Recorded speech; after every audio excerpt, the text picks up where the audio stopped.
Saya disclaimer dulu, saya itu tidak membenci atau memusuhi asing atau aseng. Aseng itu maksudnya USA, Amerika Serikat dan grupnya, dan aseng itu maksudnya Cina dan grupnya. Karena ya nggak mungkin juga membenci dan nggak ada gunanya. Cuma saya harus memastikan kita itu tidak terlalu dirugikan oleh asing maupun asing maupun asing gitu.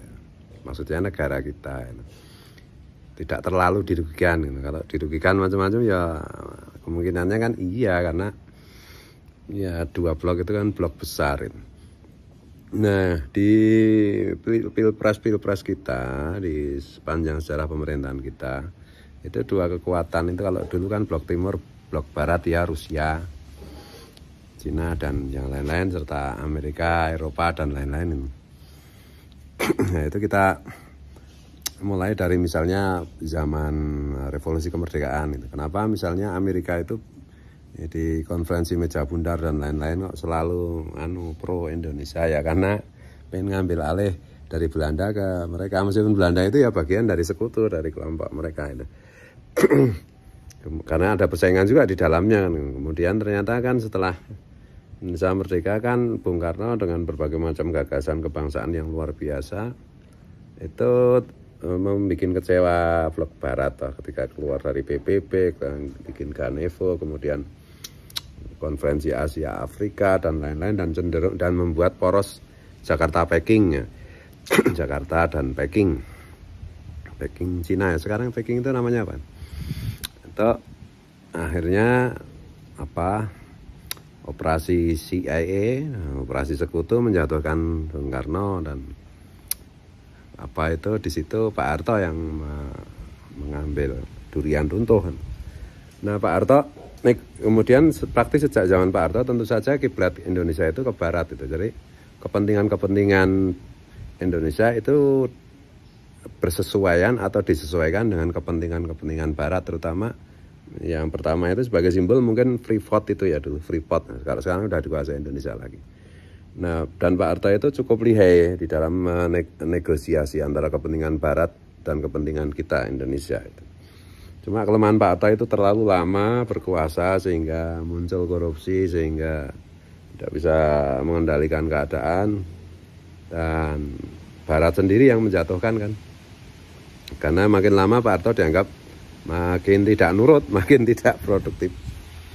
Nah, kemudian reformasi ketika presidennya itu Pak Habibie ya masih blok. Orientasi kita, negara kita ya tetap kepentingan kita itu disesuaikan atau menyesuaikan atau apa istilahnya dengan barat dan itu. Nah, di zaman Gus Dur juga, Gus Dur itu hendak lagi lebih memandirikan, mengindependensikan Indonesia. Nah, beliau kan juga berusaha meneruskan apa yang di zaman Bung Karno sudah dimulai, yaitu poros Jakarta Peking, kemudian Gus Dur kan menambah dengan poros Jakarta Peking Delhi. Nah, karena itu ya Gus Dur juga dijatuhkan. Dijatuhkan Amerika gitu. Yang dijatuhkan ya bukan Pak Amin Rais. Pak Amin Rais kan cuma instrumen aja, tools dari semua kepentingan barat, kurang lebihnya begitu. Terus kemudian setelah Bu Mega itu kan juga relatif lebih hati-hati menjaga kepentingan barat gitu. Tapi kemudian beliau juga akhirnya di dalam pilpres itu kalah sama SBY kan. Dan di belakang SBY tentu saja barat semua, kepentingan barat semua. Nah, kita sebagai sebuah negara tentu saja tidak bisa hidup sendirian gitu, dan kita sebagai sebuah negara berkembang, belum superpower, tentu saja ada ketergantungan atau ada dalam tanda petik itu penghindaran dari melayani kepentingan kelompok-kelompok superpower seperti itu. Nah, kenapa dulu misalnya Bung Karno itu memilih poros Jakarta Peking, kemudian Gus Dur juga menghidupkan poros Jakarta Peking Delhi gitu. Kemudian meskipun akhirnya gagal itu maksudnya tidak berlanjut. ya secara praktis itu Indonesia masih lebih mudah berurusan dengan blok Cina daripada asing gitu. Nah, terbukti misalnya kalau misalnya mau kita berkolaborasi dengan kepentingan asing itu membutuhkan pemerintahan yang lama gitu, seperti Pak Harto yang cenderung tiran, otoriter, dan dibutuhkan profil seperti Pak Harto yang antara kepentingan Barat, melayani kepentingan Barat dan kepentingan Indonesia itu cukup lihai dan cukup licin gitu. Tapi kalau tidak, misalnya dibandingkan dengan ketika zaman SBY itu kan ya kiblat kita kan Barat Indonesia itu. Itu hampir-hampir kan bisa, menurut para pengamat kan bisa dibilang masa pemerintahan 10 tahun SBY itu kita jalan di tempat itu. Dan memang apa itu konsekuensi dari kerjasama dengan blok Barat itu biasanya itu ya kita jalan di tempat, atau apa itu dalam bentuk lain ya seperti ini. Resiko terbesarnya seperti apa itu di negeri-negeri Arab itu seperti Suriah, Yaman, kemudian ya tentu saja yang contoh yang ya Irak misalnya, kemudian Libya, macam-macam itu. Nah, apa itu? Sementara kalau kita itu bekerja sama dengan kepentingan Cina, Rusia, Korea Utara itu sebagai sebuah kelompok kekuatan, tentu kan mereka tidak semapan belum semapan Barat. Nah, oleh karena itu secara gampangannya itu negosiasinya jauh lebih mudah dan apa itu profit sharingnya lah gitu, kalau bisnis itu lebih besar gitu, lebih besar kalau kita lebih menguntungkan dengan asing, dengan Cina itu.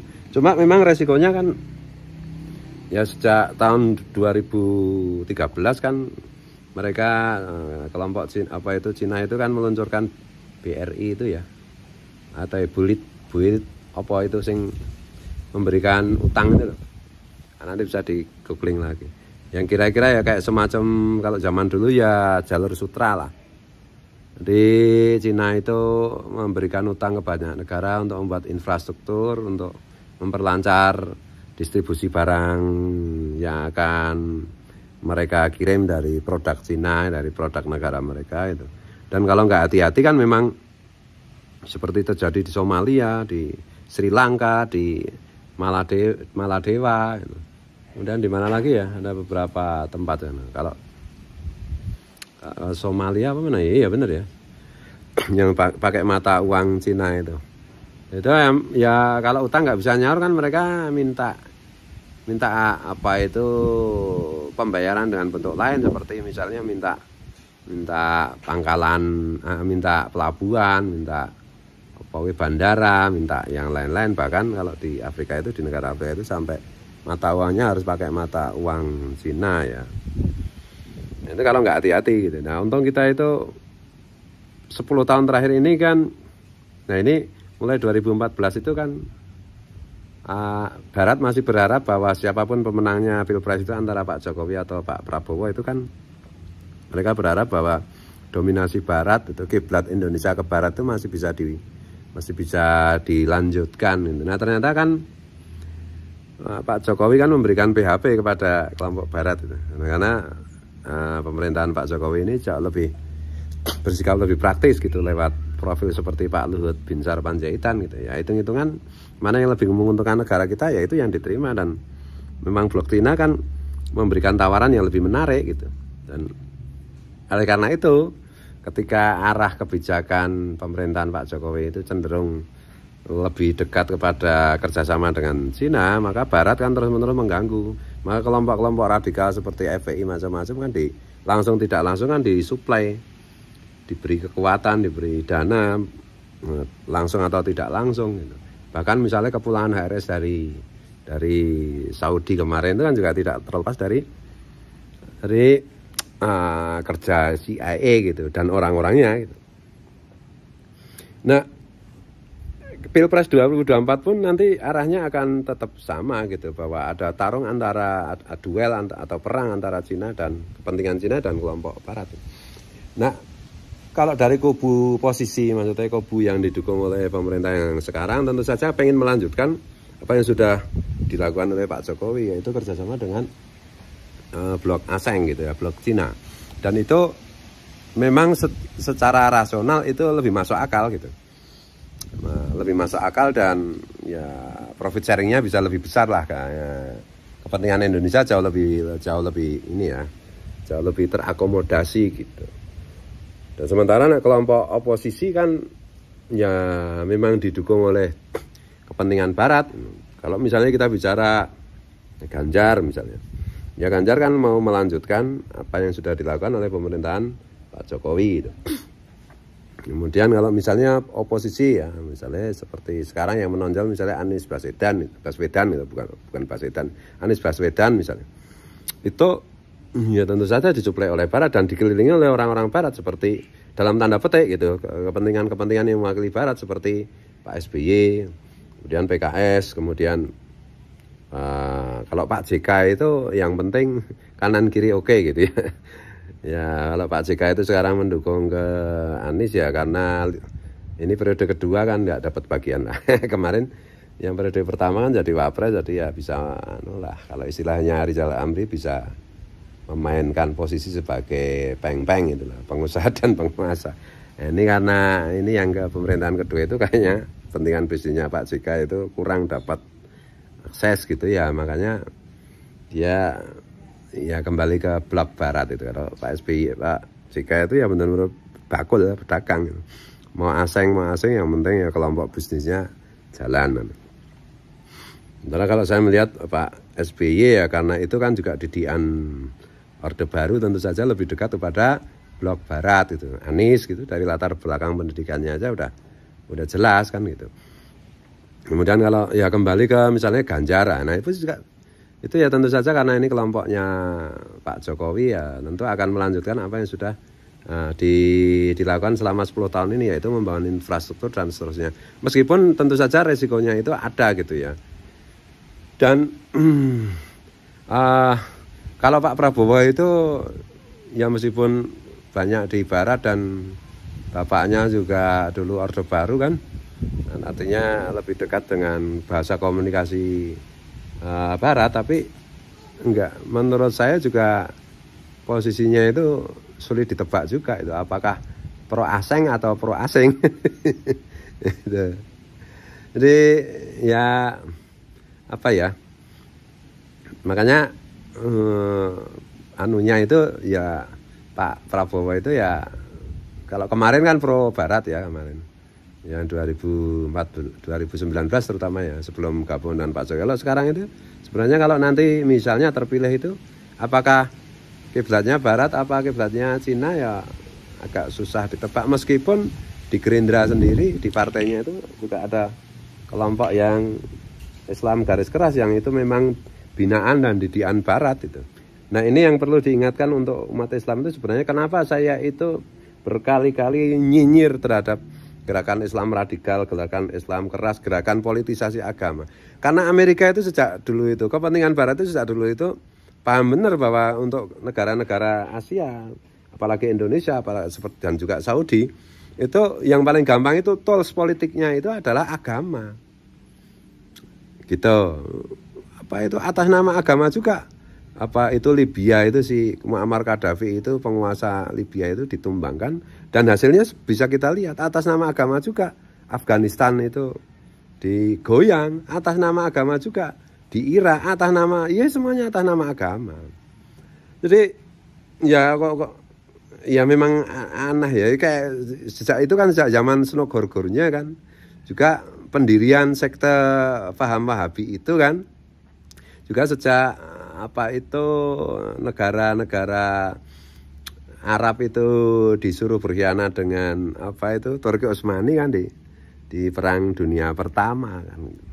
Itu selalu apa itu menggunakan agama sebagai tools politik, jadi politisasi agama gitu. Makanya itu risiko terbesar dari politisasi agama itu nanti kan negara kan saling apa itu pecah seperti di inilah di blok Arab itulah pada perang sendiri Islam sama Islam bunuh-bunuhan dan seterusnya itu. Dan mesinannya itu kan apa itu zombinya itu kan Salafi Wahabi itu. Dan kalaupun Barat itu jalan terbaik ketika berkiblat kepada Barat kan seperti itu ya. Hancur negara itu ya, saling perang atas nama agama, saling bunuh seperti di Afghanistan misalnya. Nah risiko terkecilnya ya kita itu nggak akan diberi kesempatan untuk maju gitu. Paling ya kita gitu-gitu aja, kayak mungkin model yang paling tepat itu zaman pemerintahan SBY itu di mana Indonesia itu nggak kemana-mana gitu ya, jalan di tempat gitu. Kira-kira kayak begitu. Tapi kalau dengan Cina, misalnya dengan blok Cina, saya bukan bukan membela Cina, bukan. Ini kaos saya aja Paris ya toh. Oh ini apa Menara Eiffel Tower ya toh. Ini ada teman saya main ke Perancis ngasih oleh-oleh ini. Ya itu orang BUMN. Itu kita berbicara atas nama Indonesia, bukan atas nama ini. Cuma jangan sampai umat Islam itu dibodohin melulu gitu loh. Dulu ketika CIA menjungkelkan Bung Karno, mendongkel Bung Karno, itu kan juga menggunakan isu agama gitu. Di mana Islam itu diadu domba dengan Partai Komunis PKI, Partai Komunis Indonesia. Dan setelah Pak Harto berkuasa kan juga umat Islam dapat apa? Nggak dapat apa-apa juga. Nah katanya itu orang, ya kadang-kadang itu lucu ya, karena kalau belajar Islam itu nggak sempurna dan asal-asalan dan politis itu ya lucu juga. Mereka bilang anti asing, mereka anti Yahudi, mereka anti Salafi Wahabi. Tapi justru mereka tanpa sadar itu dijadikan alat untuk tujuannya apa itu dalam tanda petik Yahudi, Salafi, Wahabi, Blok Barat dan lain-lain itu. Bagi saya aneh itu loh. Ya sekali lagi ya saya nggak anti asing, nggak anti asing, nggak mungkin kita hidup di dunia modern kok anti-antian itu. Tetapi kita harus proporsional, harus berimbang gitu loh. Jadi ya kira-kira nanti oposisi dan posisi itu pertarungannya di 2024 itu ya sebenarnya ya tarung Cina dan kawan-kawan melawan Amerika dan kawan-kawan. Dan kita sekali lagi karena kita mayoritas umat Islam di Indonesia, itulah yang paling berkewajiban menjaga negara ini. Jangan sampai ikut-ikutan, jangan ya siapa itu apa grupnya Mas Anies itu kok ya tega-teganya kemarin bagi-bagi apa itu tabloid di masjid itu kan gila toh. Khotbah-khotbah di masjid-masjid kota itu kan kemarin ya toh isinya kan kampanye, janganlah. Ya ikutilah kelompok-kelompok ulama yang ahli tasawuf ya. Ya tentu saja juga sebagai masyarakat kecil yang bisa kita lakukan, terutama kita berdoa agar bangsa ini dituntun untuk memilih dan memenangkan pihak yang paling menguntungkan bangsa ini. Jangan sampai kita itu salah menempatkan diri, kemudian kita juga mendoakan supaya pemimpin-pemimpin kita itu benar-benar komit ke kepentingan bangsa dan negara gitu. Ya jujur aja ini, Pak Jokowi itu untung sekali punya Luhut Binsar Panjaitan ya, punya Mahfud MD ya. Yang bagaimanapun juga itu kan didikan Gus Dur, saya kan Gus Durian. Pilar-pilar ini jadi masih aman lah kita bikin infrastruktur, utang, asing itu masih aman lah. Tapi kalau hitung-hitungannya salah, kalau penerusnya salah, atau kita mungkin berpindah haluan, ya itu memang bisa terjadi apa-apa dan paling sedikit itu menjadi tidak efektif gitu.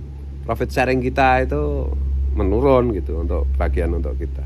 Ini ngalor ngidul, cuma intinya kayak gitulah. Jadi bisa di inilah kira-kira posisinya apa itu, mana kepentingan Barat, mana kepentingan Cina. Jadi nggak usah ngotot-ngotot, nggak usah bawa-bawa agama, nggak usah bawa-bawa ayat. Tanpa sadar kita diperalat oleh kepentingan asing dan kepentingan asing di dua belah pihak. Itu loh, coy.